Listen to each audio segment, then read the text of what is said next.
Hello, everyone. We are pleased you have joined us for another virtual National Quilting Day lecture.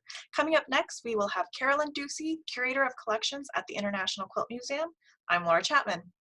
I would like to thank our National Quilting Day sponsors, the Lincoln Quilters Guild, Lincoln Modern Quilt Guild, Nebraska State Quilt Guild, AccuQuilt, Orifil, Handy Quilter, Bernina Sewing Center, Cosmic Cow, So Creative, and the International Quilt Museum. Now I am pleased to welcome our next presenter. Carolyn Ducey is curator of collections at the International Quilt Museum. She oversees new acquisitions and ongoing care for the museum's collection. Dr. Ducey earned a Master's of Arts in American Art History from Indiana University and her doctorate in textiles, clothing, and design with an emphasis in quilt studies at the University of Nebraska-Lincoln. Her research focused on 1840s chintz applique signature quilts made in the Delaware River Valley. Dr. Ducey has curated a number of exhibitions, including Chintz Applique from Imitation to Icon and The Quilter's Eye, Amish quilts from the International Quilt Museum collections. She is also author of the monograph Chintz Applique from Imitation to Icon, What's in a Name, Inscribed Quilts, and she is co-editor of American Quilts in the Industrial Age, 1760 to 1870. With that, it's time for Carolyn. Hi, everybody. Happy National Quilting Day. I'm sorry we all can't be together. We're going to miss our friends so much, but this is really an exciting opportunity, and I'm happy to be here to share some of our newest acquisitions with you. We've had a banner year, our largest year of acquisitions ever, and so I'm just going to give you a little snippet of what's new. So let's get started. Here we are. So one of the most exciting collections that we've added this year is the Rod Karakov Collection. And I don't know about you all, but as a student of quilt history, the name Roderick Karakov was huge for me. And I knew of him. I was very aware of his work with the Quilt Digest and his book, The American Quilt, which as a scholar, of course, we all used. So it was really, really fun to get to know Roderick. It's always great when you meet people who you admire so much through their work, and you can develop a great friendship with them. So we're just been so lucky to be able to work with Roderick over the years and make this big step in acquiring a number of his quilts. So we've added about 35 quilts to the collection. And it's a really interesting group because as Roderick, I want to quote this because I thought it was so great. He said that when he was considering the collection, he was looking for designs that originated in the maker's soul, which I think is just so interesting and lovely and really very apropos to this collection because they're quilts, first of all, that come from the period from about 1950 to 2000. And that was a very deliberate choice of Roderick's because he was looking at an area where he was aware not a lot of people had collected. So he chose this particular time frame. But he also wanted to look at quilts that expanded upon what we knew as American quilt design. He looked for striking patterns, oftentimes tied quilts, which he thought was another interesting element. And of course, particularly bright colors. So in the lattice quilt that we're looking at right now, I think the color is what makes this quilt so exciting to my eye. I love that diagonal streak of red in this piece that just kind of leads you through it. I also love the way this quilt has so much dimension to it. So let me show you a couple more. Let's see if I can there we go. A really interesting one patch. Love those daisies. This one is just so cheerful. Really, I always smile when I see this quilt, but it takes a one patch design, and because of the unevenness of the blocks, really makes it something unique and wonderful.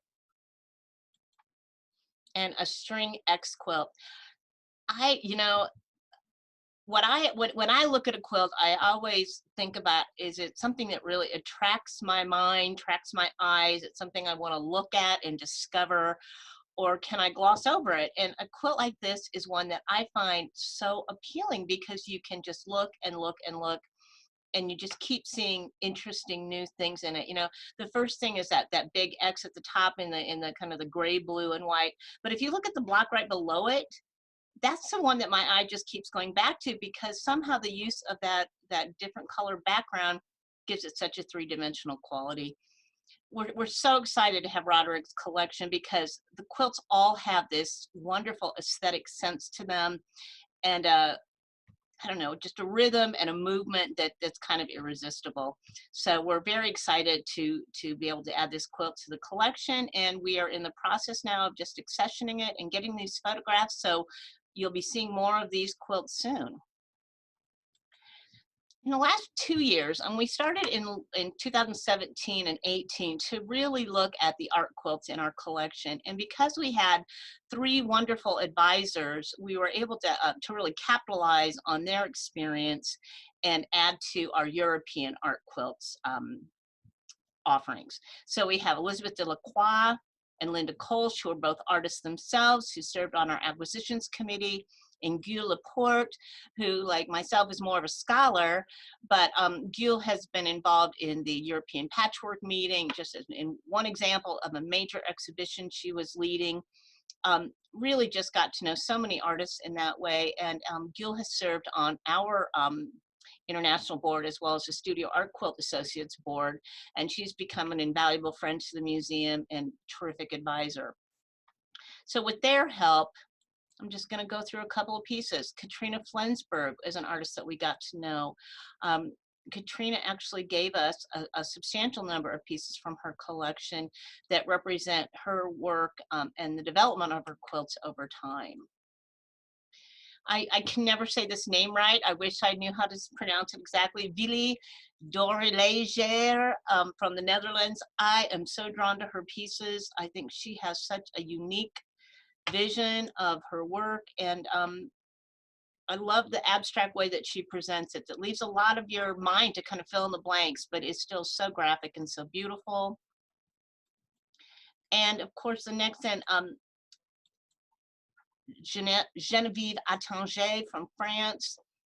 Such expressive work. Wow. This was an artist that we got to know at the European Patchwork Meeting. That's where a lot of these newer or artists who were new to us at last were discovered by us there in Europe. And then Isabel Wiesler from Germany. I love the texture of her work. It's just so appealing. And so I guess that's one of the things I love most about quilts is that when you add that quilting, it gives a piece such a rugged texture, or can, at least in this case, and I really love Isabel's work. The next collection that I want to talk about is another just hugely significant collection for us, and that's a development this year of the Quilt National Collection. And this was a partnership between our museum and the Dairy Barn Arts Center in Athens, Ohio, where Quilt National was founded and begun. About 2 years ago, the director of the Dairy Barn and our director, Leslie Levy, got together and submitted a grant to the James Family Foundation to support the development of this collection. And it's just an amazing group. We went back and looked at all of the winners of the Quilt National Collections. And the Quilt National exhibition has been going on now for 40 years. It's a biennial show, so there's 20 exhibitions that we had to select from. And what we tried to do is get as many of the award-winning quilts as we could. When we went back and really looked, Molly from the Dairy Barn and I started really looking into this, we realized that it was likely out of about 145 quilts, we'd probably be able to access maybe 120 of them. Many had gone to other museum collections. We're excited that they're in other collections. We just want to know where they're at. Many had been sold to different individuals.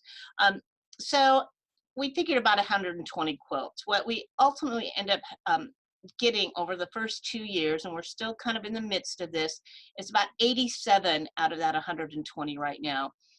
Which is incredible. So the quilts range from the original show back in 1979, and we've been trying to get every quilt from that first Quilt National exhibition, but because it was the first one and it's been a while now since 1979, that's been a challenge for us. We have been able to get quilts from every single year that Quilt National quilts were shown, though, so we do have an amazing balance. I'm showing you just a smattering today because we're still in the process of accessioning these pieces as well. Part of that accessioning process is when we actually get our professional photograph taken. So I'm kind of limited in photos that I can show you. So I just have a glimpse, and you'll see on the slide that I put the year that this was a winning quilt in the Quilt National Collection. Isn't this great, this Norman wall? Again, it's kind of interesting how it relates to that piece I showed from the Karakov collection with that overlaying grid, but the use of the depth that Judy created in this quilt. I could just look at this quilt and look at this quilt. Linda McDonald, Into the Tornado. She uses such a unique technique, and when you see a quilt by Linda, you recognize it at a quilt of hers. She's also really been a leader in bringing in the whole idea of what we're doing to our world, climate change and survival of nature. And I think that social voice that she carries with her quilts is really particularly important today. Jane Sassaman, she uses just such an interesting combination of applique and stitching on her pieces. I'm so excited. When I look at these pictures, I kind of get sidetracked because it's such a great collection, and I'm so pleased that it's been added to ours. Robo Sapien, Agent Number 1. Again, Kathy Weaver's pieces are really undeniable, really fun. I might send this one to my grandson. I think he'd love it. And Katie Pasquini Mazepust, I really love this series that she did that was kind of based on music and musical terms and how to express those in a quilt. Katie was the very first artist who got in touch after the Quilt National Collection came up, and people were we were requesting people to submit pieces to us. So we also have an amazing collection of Katie's work here that was donated by her father-in-law. Really exciting to be able to represent an artist like Katie in such great depth. And just such a much more quiet quilt in a way by Denise Linné, but when you really begin to look at it more closely, it speaks volumes. Really an interesting way of combining a couple of different mediums in her work. And I think I've just got one more for you here. Kathleen Castle's Legislating Love from 2015. Again, a really striking image. The Quilt National Collection is going to continue to grow. We have found sponsors and designated 4 prizes as purchase prizes. So those quilts, if the artists agree to accept that prize, will become part of our collection.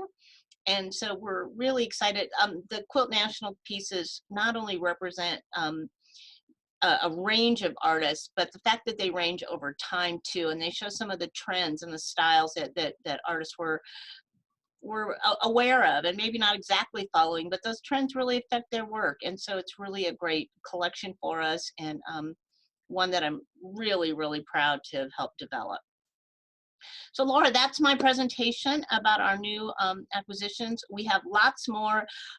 Be patient with us. These will all get posted on our online database eventually, but because it was our biggest year and we're talking about hundreds of new pieces that came in the last year, it takes us a little while to get the photographs up on the online database with their records. So we're always working at that.